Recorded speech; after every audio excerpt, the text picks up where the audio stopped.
Ezkio itsasoko talo burdina. 18. mendeko talo burdin bat ikusi dezakezue Donostiako San Telmo museoan. Ez dakigu zenbat talo egingo zituen, milioika esatea gehiegi ote da? Baina hori badakigu, talo burdin hau mendeetan zehar baserri hartan janaria prestatzeko ezinbesteko tresna izan zen, eta ondorioz biziraupenaren giltzetako bat ere bai. Horregatik besterik ez bada ere, gure bihotzean lekutxo bat egin behar diogu. Baina gainera, bazenekien objektu honen atzean ozeano baten tamainako historia ere badagoela? Europarrak Amerika izango zenera ailegatutakoan, munduan gauza asko aldatu ziren. Tragedia itxura hartu zuten kasu gehienetan Amerikarrentzat jakina denez.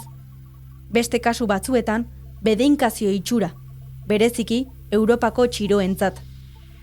Adibidez, Amerikan zeuden elikagai pila bat ez ziren ezagutzen, eta Europara ekarri zituzten.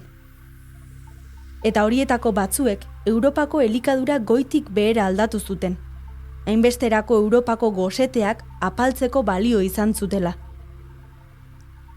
Adibide ezagunena Irlandako patata da.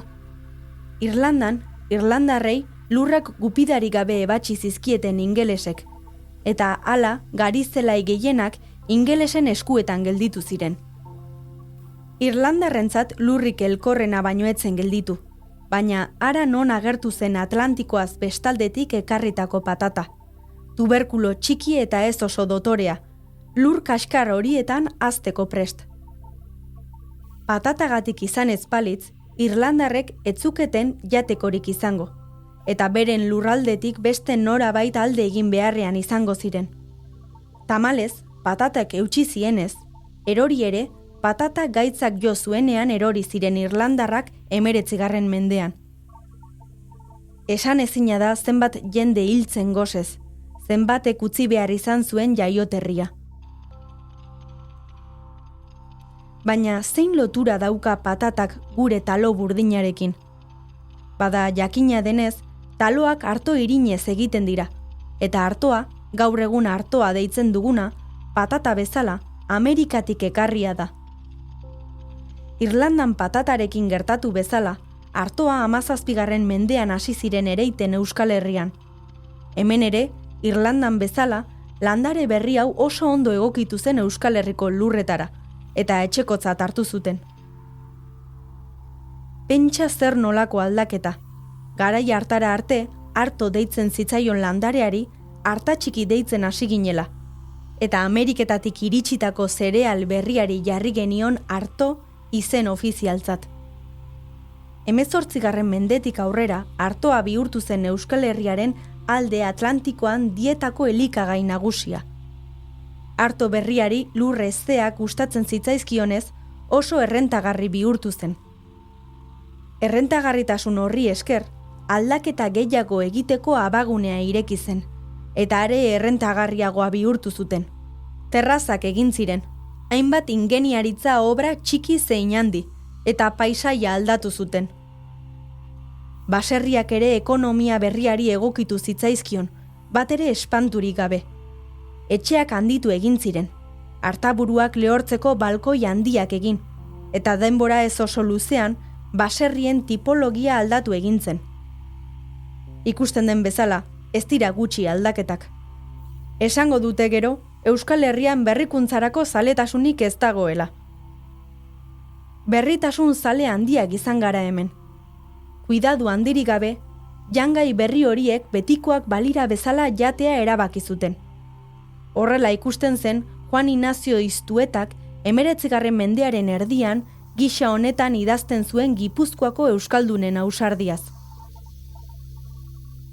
Probintzia honetako nekazariek gehiago zaintzen dute artoaren landaketa gariarena baino. Ura baitute elikaduraren oinarri nagusi eta beharrezkoa.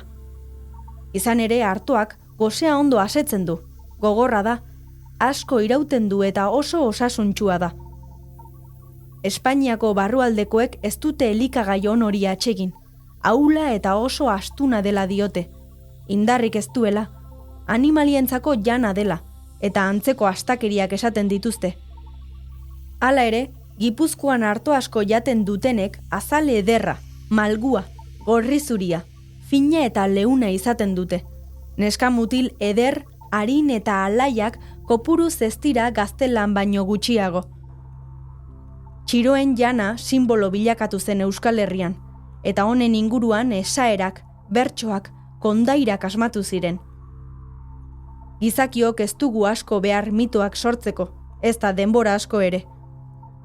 Gogoa eta lehentasun kontua da batez ere. Horixek adibidez, Euskaldunak izenburuko epopeian, ez zuen bataila bortitzik edota eroien izenik oraipatzen ibili nahi izan. Taloa jaten zuen jendea baizik. Artolanaren nekea, entzuten hasi zaitea. Babekin baten hori izan ohi da gure bazkari legea. Horrek hiltzen du Euskal Herriko nekazarien gosea. Entzun duzun hau Euskal Herriko historia 100 objektutan podcastaren atal bat izan da. Euskal Wikilarien kultura elkartearen proiektua berriarekin elkarlanean ekoitzia. Ezkio itsasoko talo burdina Santelmo museoan dago ikusgai. Atal honen gidoia Zira Cresporena da eta Intza Alkainen ahotsean entzun duzu.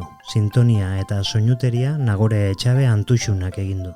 Informazio gehiago 100objektu.eus webgunean.